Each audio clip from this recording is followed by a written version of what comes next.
완해군은 그 알림사 공파 해평 중에 12세 인재 공파죠.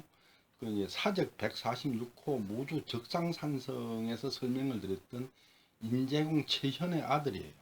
그리고 중요 민속문화재 105호 구미 쌍암고택, 부계고택, 그리고 그 장소공 육형제 그 초상화 했잖아요. 그분들의 5대조예요. 그러니까 인재공의 아들이고 장소공의 5대조다 이런 얘기죠.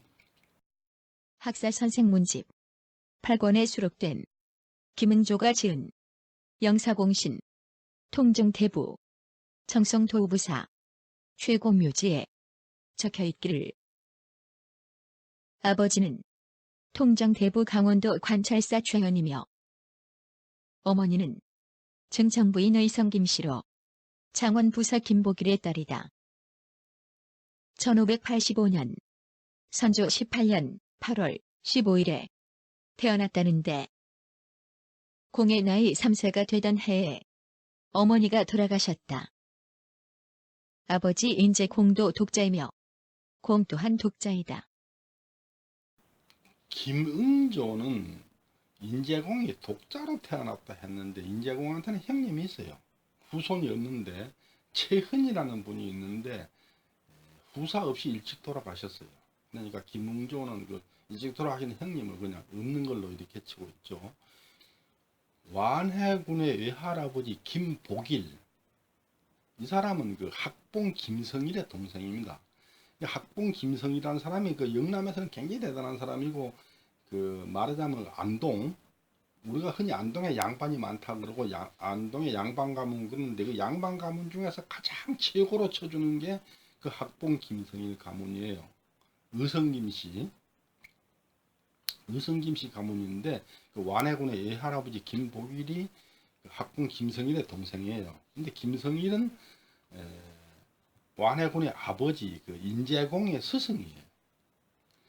김성일은 그 태계 이황의 제자로서 영남 학파에서는 굉장히 중요한 인물로 되어 있어요.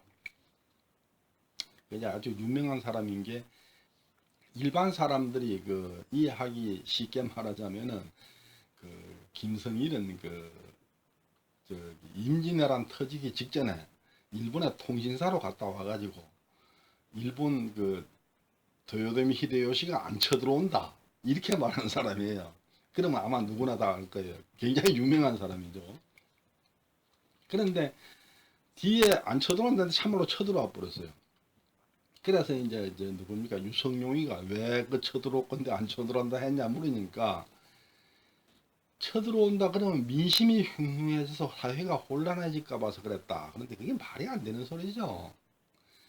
제가 볼 때는 김성일이가 그 일본이 안 쳐들어온다 말한 이유는 정사로 갔던 반대파, 김성일은 동인이거든요. 반대파 서인 황윤길이가 일본 놈이 쳐들어올 것 같다 그러니까 그거에 반대하려고 그런 거예요. 지금도 보면은 야당 때는 죽어도 안 된다 한 거를 자기들이 여당 되고 나면 막 하잖아요. 그리고 야당 때는 이게 옳다고 막 해놓고는 자기들이 정권 잡으면 그거 다 묵살해버려. 지금도 뭐 여당 때는 그렇게 무조건 해야 된다 놓고 야당 되면 죽자고 안 해. 똑같잖아요. 지금이나 그때나 임진왜란 이전이나 한 개도 다른 게 없는 것 같아요.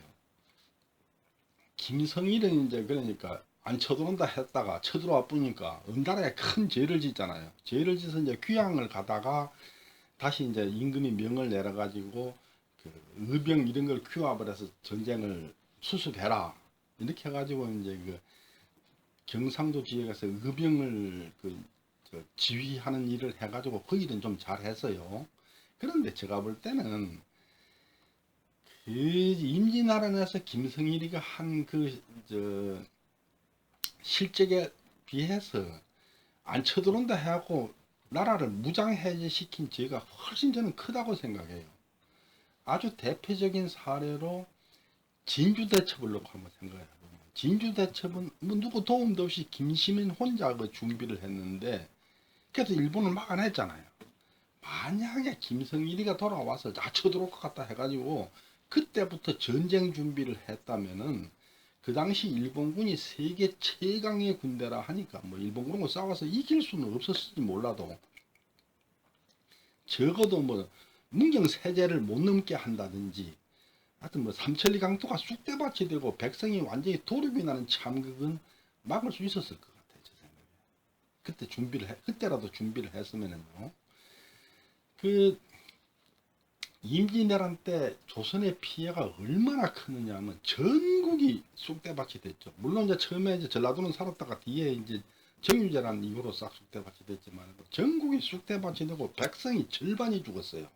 그리고 뭐 지금 말로 말하면 GDP가 반 이하로 떨어졌어요.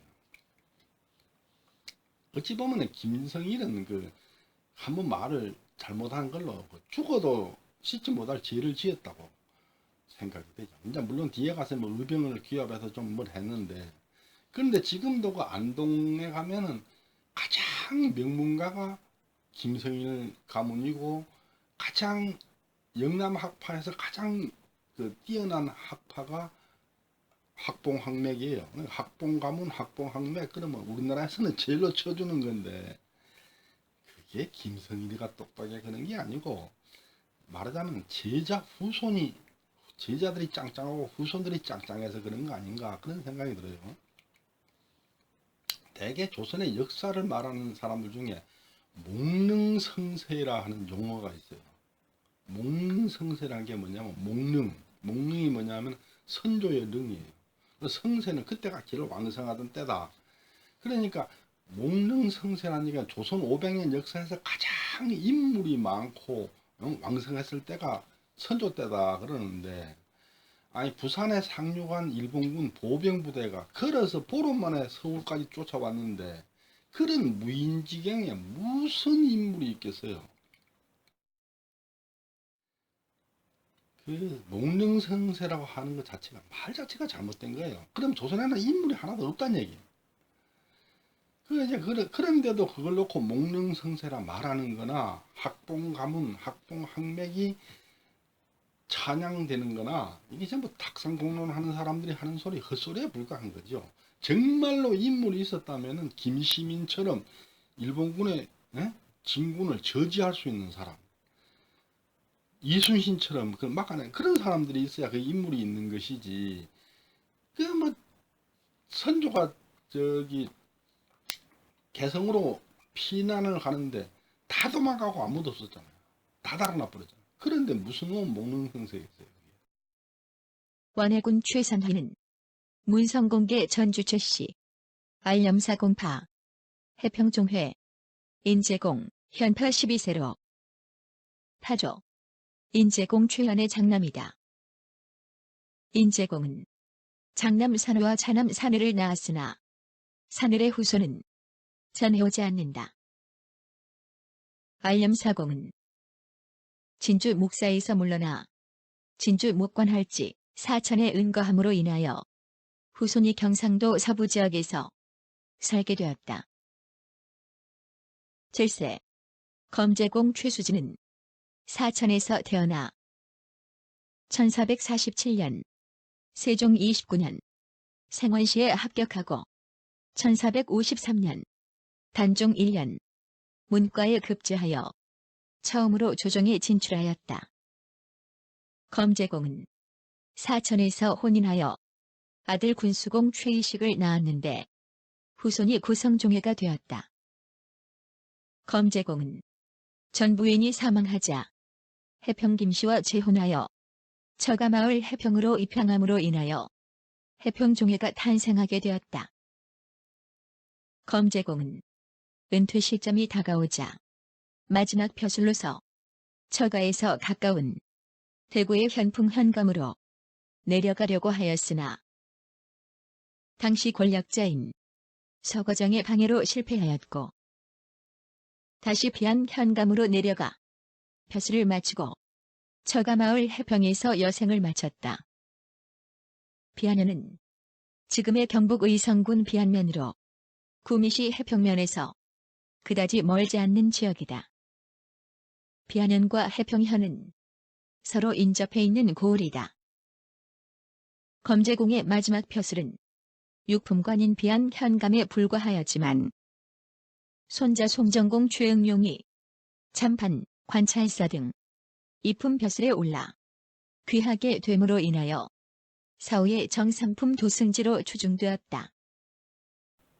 금제공은 그 고성종회, 해평종회 두 군데 다 아주 중요한 조상이에요. 사실 어찌 보면 알림서 공파에서 가장 중요한 조상이라도 과언이 아닐 거예요. 거기에 대해서는 그 비지적 문화재로서 그 주자서안이라는 안진뱅이 책상이 있으니까 거기에 가서 금제공 관계는 자세하게 살펴보도록 하겠습니다. 완해군이 그 불천이로서 제사를 받게 된 이유는 그 유효립의 영모 사건을 고변을 해서 영사공신이 됐기 때문입니다. 영사공신이 됐기 때문에 나라에서 그 배수도 내려주고 또 뭐 말하자면 이제 그 완해군이라는 군호도 주고 했는 거죠. 이 사실 그때가 아버지 인제공이 강원도 관찰사로 계시다가 1627년 그러니까 인조 5년 9월 26일 날 그 원주 목사 홍보를 데리고 이제 지방 순시를 나갔는데 횡성현에 가니까 익찬 이인거란 사람이 찾아와서 자기가 상소를 올리겠다고 막 이렇게 얘기를 하는 거예요. 뭐 잘못한다고 말하자면 이제 막 하는 거예요. 그러니까 이제 관찰사 인제공이 뭐가 잘못됐다는 얘기냐 하고 물으니까 조정에 간신배들만 있어가지고 후금하고 화친을 한다 그러니까 의병을 끌고 올라가서 간신의 목을 베고 후금을 치겠다 이렇게 얘기하는데 그 간신이 누구냐면 지천치 맹길이에요. 그러니까 목을 치겠다 이거죠. 인제공이 아니 적군 다 물러가고 전쟁 다 끝났는데 누구를 어디 가서 친다는 얘기냐 그러니까 아무 말도 못해. 인제공은 이제 의기왕성한 시골 선비가 객기를 부린다 이렇게 생각하고 원주 목사 그 홍보하고 횡성 현감한테라가 이 친구 따뜻거려서 그 사고를 못 치게 해라 해놓고 이제 다음 순시직 홍천으로 갔어요. 이제 인제공 홍천으로 가버렸는데 인제공 간 뒤에 그 홍보가 딱 생각해 보니까 아 이걸 잘 이용하면은 자기가 그 출세를 할 수 있을 것 같은 거야. 그래서 이제 말하자면 이제 이 사건을 막 엄청나게 크게 이제 말하자면 부풀린 거죠. 해갖고 막 쳐들어간다 해서 막 해갖고 이제 했는데 그걸 또 조정해서 받아들이는 소인배들도 그걸 그 농간인을 막 해가지고 막 영모 사건으로 만들어버린 거예요. 그러니까 결국은 인제공은 영모를 잘못 다스린 거가 돼버렸죠. 사실 뭐 영모랄 것도 없는데 그러니까 이제 영모를 잘못 다스린 걸 해서 사형당할 위기에 처했어요. 인제공이. 인조실록 5년 1627년 10월 1일에 적혀있기를 사신은 논한다. 예로부터 난 신적자가 어찌 한정이 있겠는가만 이인거의 역적질에는 무리가 겨우 20명도 못 되었는데도 임금 곁에 있는 악인을 제거하겠다고 방백에게 스스로 말하였다. 생각하건대 이인거의 행위는 자신의 행위가 난역의 죄에 빠진다는 사실을 몰랐던 듯하니 참으로 한 번의 웃음거리도 안 된다. 그런데도 홍보는 적병의 형세를 장황하게 치게 하고 이어서 진격해 소탕한다는 말을 하여 생판으로 임금을 속이고 조정의 대신은 덩달아 그 계책을 도와 끝내 공신으로 노쿤하기에 이르렀으니 나라에 어디 사람이 있다고 말하겠는가.